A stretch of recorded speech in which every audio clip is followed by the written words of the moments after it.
ገደርሱ አንጓን አርሰናላውያን እንደምን አደራችሁ እንደምን ዋላችሁ እንደምን አመሻችሁ በያላችሁበት ሀገር ሰዓት አቆጣጠር እንደምን ከረማችሁ ሳሚ ነኝ ለማታውቁኝ የዩቲዩብ ቻናሌ ስም ሳሚ ገነር ይባላል የአርሰናል ደጋፊ ከሆናችሁና ስለ አርሰናል መስማት የምትወዱ እንዲሁም የሌላ ክለብ ደጋፊ ብትሆኑም ስለ አርሰናል መስማት እንፈልጋለን የምትሉ ከሆነ ምን ጠብቃላችሁ አሁኑኑ ሰብስክራይብ በማድረግ የዩቲዩብ ቻናሌ ቤተሰብ መሆን ትችላላችሁ ነባሮች ላይክ ሼር ኮሜንት ላይ ሀሳብ አስተያየታችሁን ጤቃ በማድረግ እንግዲህ ዩቲዩብ ቻናላችንን ሞቅ ደመቅ እንድታረጉልን ስል በአክብሮት እጠይቃለሁ። እንግዲህ ባለፈው የፉልሃም አስገራሚ ጨዋታ በኋላ ለዛሬ ቀጠሮ ይዘን ነበር የተለያየ ነው። በቻምፒዮንስ ሊግ ግማሽ ፍጻሜ በሁለተኛ ዙር የደርሶ መልስ ጨዋታ አርሰናል በሜዳው ኤምሬትስ አትሌቲኮ ማድሪድን አስተናግዶ ስለሚያደርገው ጨዋታ ፕሪቪው ወይም ደግሞ ቅድመ ጨዋታ ሐሳቦችን ለመግለጽ ነገር ግን ዛሬ በፕሪሚየር ሊግ ተከታዩ ወይም ደግሞ ተቀናቃኛችን ማንቸስተር ሲቲ ሁለት ቀሪ ጨዋታዎች እንዳሉት ይታወቃል። ዛሬ አንዱን ጨዋታ ከኤቨርተን ጋር ከሜዳው ውጭ ወጥቶ እንደሚጫወት ስላወቅኩኝ እስኪችን ነገር ዝም ብለን ሸቀጣችንን እፍና አድርገን ቋጥረንም ቢሆን ካሸነፉ ማሸነፉ ነው ቪዲዮአችንን እንሰራለን። ከተሸነፉ ደግሞ የፕሪቪው ቪዲዮአችን ማድመቂያ እናረጋታለን በያስቤ ነበረ። እንዳሰብነው አርሰናላውያን ተሳክቷል። የመሸነፍ 99% ላይ ደርሶም ነበር። ነገር ግን ባለቀ ሰዓት አልቆ ሰዓቱ ዳኛው አይዶን ነው ኬት ያመጣው ደቂቃ እንደሆነ የጨመረው ጭማሪ ሰዓቱ ካለቀ በኋላ ባስቆጠሩት አስደናቂ የዶኩ ጎል እንግዲህ 3-3 በሆነ ውጤት በመለያየት እንግዲህ 1 ነጥብ አግኝተው መውጣት ችሏል ከዚህ ጨዋታ። ስለዚህ ከአርሰናል ጋር ያላቸው የነጥብ ልዩነት እንግዲህ 76 እና 71 በመሆን የ5 ነጥብ ልዩነት በሁለቱ ቲሞች ይገኛል። ነገር ግን ሊስን አሁን እንደበፊቱ የሁለት ጨዋታ ልዩነት የላቸው። ምክንያቱም ሲቲ አንዱን እዚህ ስለተጫወተ አንድ ቀሪ ይቀረዋል። እንግዲህ እሱን ቢያሸንፍ እንኳን አርሰናል በ2 ነጥብና በንጹህ 4 ግቦች ማንቸስተር ሲቲን እንግዲህ በመብለጥ ቶፕ ኦፍ ዘ ሊግ መሆን ችለናል። ሊስን አሁን ማለት እችላለሁ የዋንጫውን አንድ ጆሮ ብቻ አይደለም ጆሮና አናቱን ያዝነው በደንብ ደግሞ ከ22 ዓመት በላይ የጠበቅነውን ዋንጫ በክብር ወደ ኤምሬትስ የምናመጣበት ጊዜ ደርሷል። እንኳን ደስ አላችሁ አርሰናላውያን። ባይ ዘ ዌይ ጨዋታው ላይ ግብ ያስቆጠሩትን ለመጥቀስ ያክል ማንቸስተር ሲቲ በአስደናቂ የዶኩ ፈርስት ሃፍ ሊጠናቀቅ ትንሽ ሲቀረው ፈርስት ሃፍ ባይ ዘ ዌይ ፍጹም ማንቸስተር ሲቲ ዶሚናንት የነበረበት ጨዋታ ነው። አይ ዶንት ኖ እንዴት ከአንድ በላይ ግብ ማስቆጠር እንዳልቻሉ ኤቨርተን ግራ መጋባት ውስጥ ገብተው ነበረ፣ ወይም ደግሞ ወደ መከላከሉ ነበር ሞር ፎከስ አድርገው የነበረው። በሎ ብሎክ ነበር የተጫወቱት።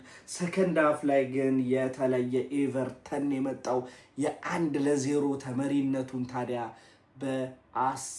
በጣም በትንሽ ጊዜ ውስጥ በሚባል 3 ግቦችን አከታትለው በማግባት እንግዲህ 3-1 መምራት ችለው ነበር። አዎ ኤቨርተን እዚህ ጨዋታ ላይ 3-1 መምራት ችለው ነበር። ግቡን የሚያስቆጠረው ሁለቱን ተቀይሮ የኤቨርተኑ አጥቂ በቤቶ ተቀይሮ የገባው ባሪ 2 ግብ ማስቆጠር ሲችል የመጀመሪያዋን ደግሞ ጌሂ ነበር አመቻችቶ የማንቸስተር ሲቲው ጌሂ ነበር አመቻችቶ ፓስ ያደረገለት ራሱ በራሱ ገደለ ማለት ነው ጌሂ። ኤኒዌይስ ተቀረችውን አንድ ደግሞ ከሲት ፒስ በጣም የምታመር ግብ ማስቆጠር የቻለው ኦብራይን ነበር።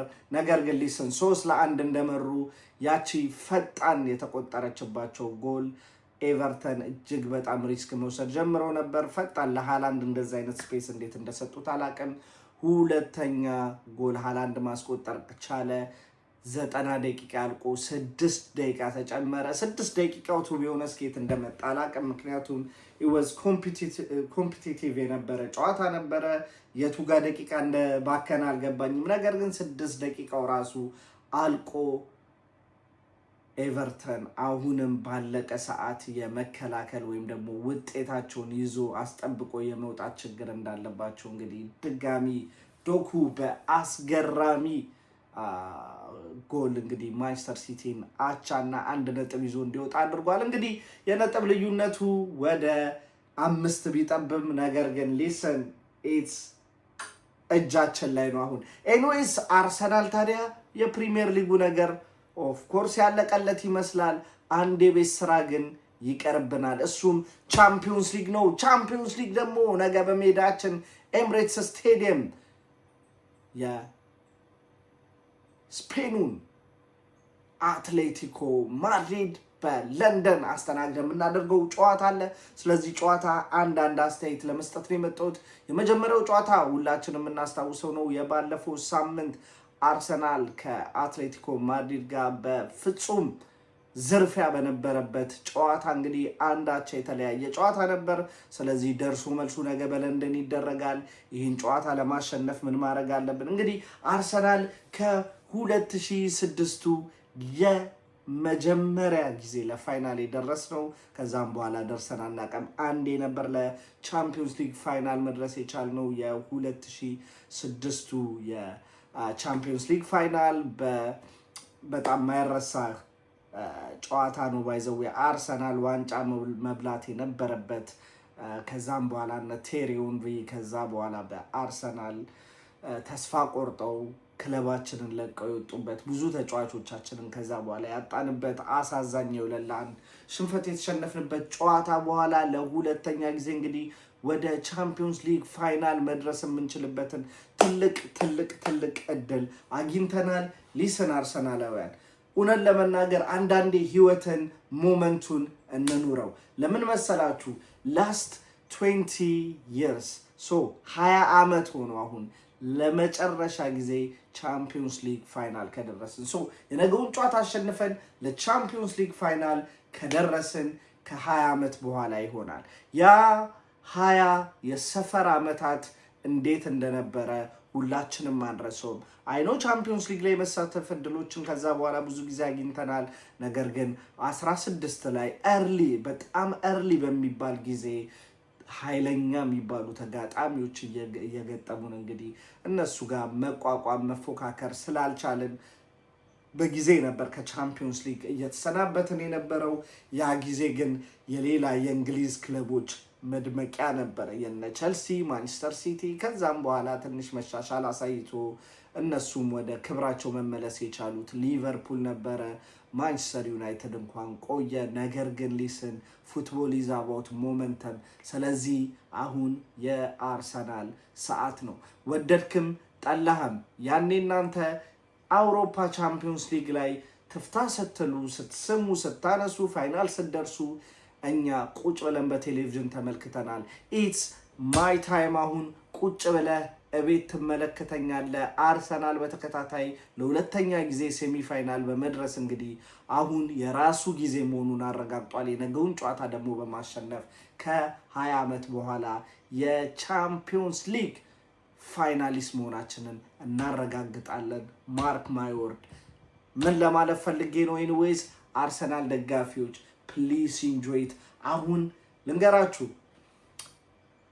ስለ ሞመንተም አውርቼላችሁ ነበረ። ሰሞኑን ስለ ሞመንተም ነበር ማወራላችሁ። አንዴ ድል እስክትመጣ ነው፣ አንዴ እስከምንረጋጋ ነው እንጂ ማንቸስተር ሲቲ ከካራቦ ካፕ ፋይናል በፊት የነበረውን ማንቸስተር ሲቲ ተመልከቱት ብያችሁ ነበር። ከካራቦ ካፕ ፋይናል በፊት የነበረውን አርሰናል ጥንካሬውን ተመልከቱ።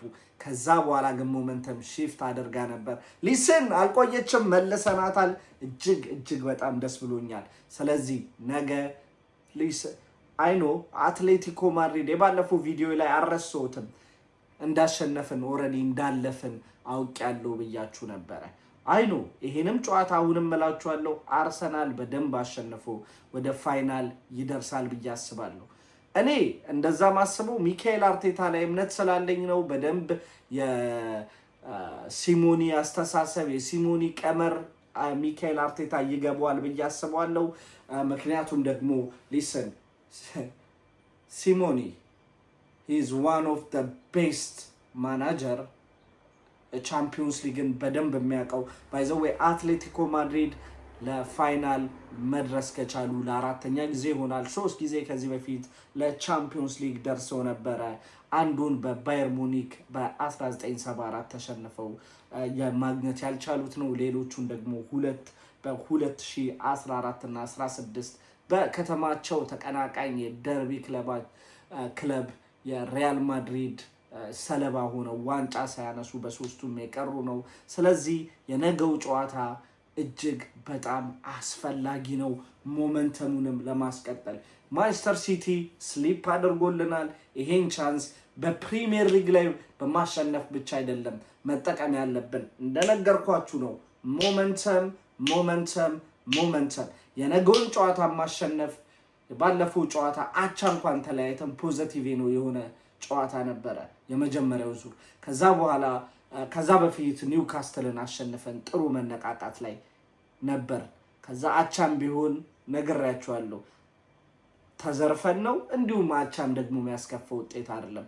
አዌ ከባድ ስቴዲየም ላይ ከባድ ተጋጣሚን ከማስተናገዳችን የተነሳ ነገር ግን ሊስን የነገን ጨዋታ በደንብ ሚካኤል አርቴታ ፎከስ አድርጎ የተጫዋቾቹን ሮቴሽንን በሉት ታክቲካሊም በደንብ ሲሞኒን በልጦ መገኘት ያለበት ሰዓት ላይ ነው የደረስነው ማለት ነው። ሊስን የባለፈው የላሊጋ ጨዋታቸው ላይ ኦልሞስት እንዳለ ስታርቲንግ ላይን አፕ ማለት ይቻላል ከኦብላክ ጀምሮ እነ ኮኬ፣ አልቫሬዝ፣ ግሬዝማን የመሳሰሉ ተጫዋቾች እዛ ጨዋታ ላይ አልተጠቀመባቸውም። ስለዚህ ፍሬሽ እና በደንብ ረፍት አድርገው የሚመጡ ተጫዋቾች ናቸው የአትሌቲኮ ማድሪድ። ነገር ግን ሆም አድቫንቴጅ የሚባል ነገር አለ። የአርሰናል ደጋፊዎች እንግዲህ በአርሰናል የድጋፍ ታሪክ ታይቶ የማይታወቅ ምሽት እናደርጓለን ብለው ቃል እየገቡ ነው። ቲፎም ተዘጋጅተዋል። አስገራሚ ግድንግድ ቲፎ ተዘጋጅተዋል። እሱን እስከምናየው ጓግቻለሁ። ግን ትረስሚ የነገው የኤምሬትስ ስቴዲየም ድባብን ሁላችሁም ተመልከቱትና እስካሁን ከተመለከታችሁት ለየት ያለ ወይም ደግሞ አይታችሁት የማታውቁት አይነት ድባብ ካልተመለከታችሁ እኔን ውቀሱኝ። የምሬን ነው፣ እኔን ውቀሱኝ። የሜዳ አድቫንቴጅ አለን። እሱን አድቫንቴጅ በደንብ መጠቀም አለብን። ዋናው ነገር እሱ ነው። ከዛም በኋላ እንደነገርኳችሁ ዲያጎ ሲሞኒ ሞኝ አይደለም፣ ዝም ብሎ ለማጥቃት አይመጣም። ነገር ግን በዲፕ ብሎክም ባይሆን እየተከላከሉ በካውንተር አታክ በነ አልቫሬዝ እና በነ ግሬዝማን ለማጥቃት ወይም አርሰናል ላይ አደጋ ለመፍጠር ይሞክራሉ ብዬ አስባለሁ። ነገር ግን ይሄ ሁሉም የታወቀ ነው። በአርሰናል በኩል እንግዲህ ሃቨርስ፣ ኦዴጋርድ ትሬኒንግ ዛሬ አልሰሩም። እንዲሁም ቲምበርም አልነበረም። ሜሪኖን ደግሞ በጉዳት ከቡድኑ ጋር የማይኖረው ተጫዋች ነው። ስለ ዴክላን ራይስ ደግሞ ዴክላን ራይስ እዚህ ጨዋታ ላይ ሜቢ በቅጣት አይኖርም የሚባል ጭምጭምታ ሰምቼ ነበር። ምክንያቱም የባለፈው ግልጽ የሆነ ዘረፈውን ስለተናገረ ከጨዋታ በኋላ ስለ ዳኝነቱ የተናገረው ነገር እንግዲህ ቅጣት ሜቢ ሊያስተናግድ ይችላል ተብሎ ነበር። እስካሁን የተላለፈ ነገር የለም። እስካሁን ሰላም ነው። እንግዲህ ተዘጋጅተናል። የነገን የግማሽ ፍጻሜ የቻምፒዮንስ ሊግ ጨዋታ በደንብ በወኔ ለመመልከት በወኔ ለመደገፍ አርሰናላውያን በዛሬ የኤቨርተን ውጤት ምን ተሰማችሁ? ኤኒዌይስ ቪዲዮን ከማጠናቀቂ በፊት ፕሪዲክሽኔን እና ስታርቲንግ ላይንአፔን እንደሚከተለው አቀርብላችኋለሁ። ውጤቱ ቱ ቢ ኦነስት አስጨናቂ ነገር ሊሆን ይችላል፣ ግን አርሰናል 2-0 ይሄን ጨዋታ አሸንፎ ወደ ፋይናልስ ያልፋል።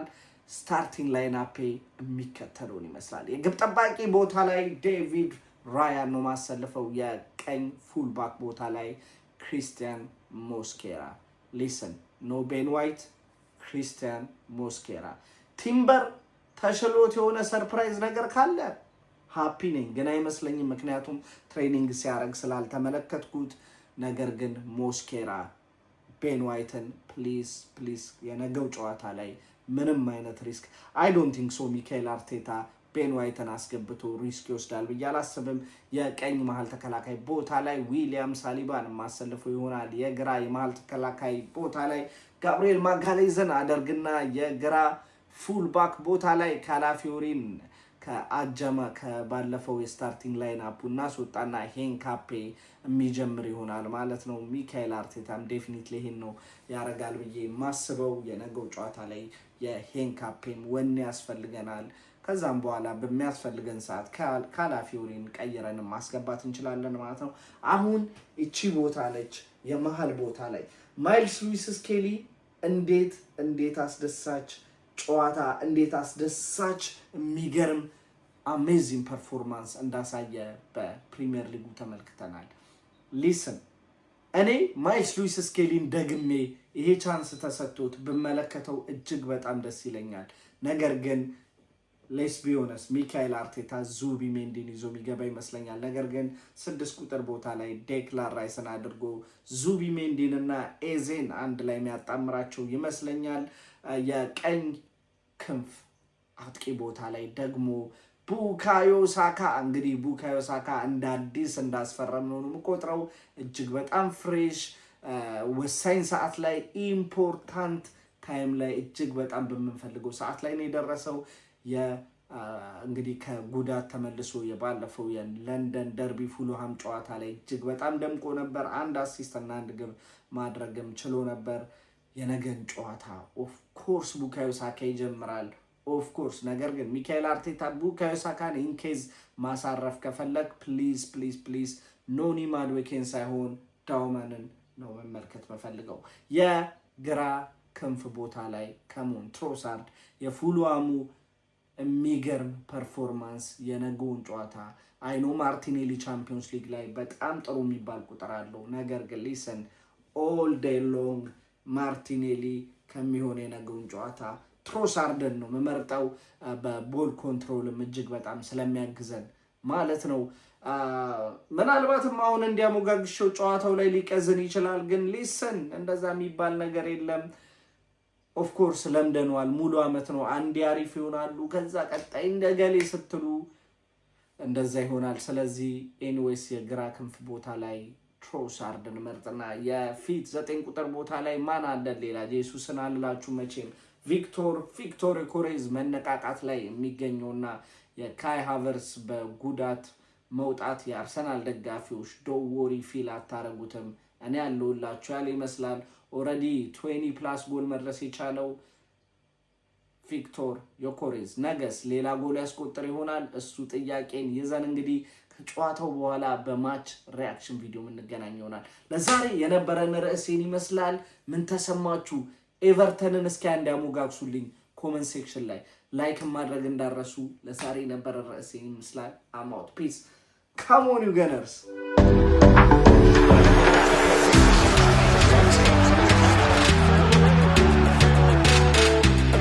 They go